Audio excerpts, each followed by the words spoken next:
Христианские притчи. Наследие святых отцов.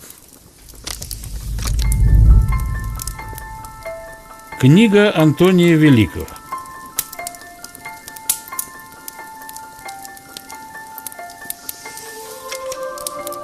Один из тогдашних мудрецов явился к праведному Антонию и спросил его: «Отче, как ты можешь быть счастлив, будучи лишен утешения, подаваемого книгами?»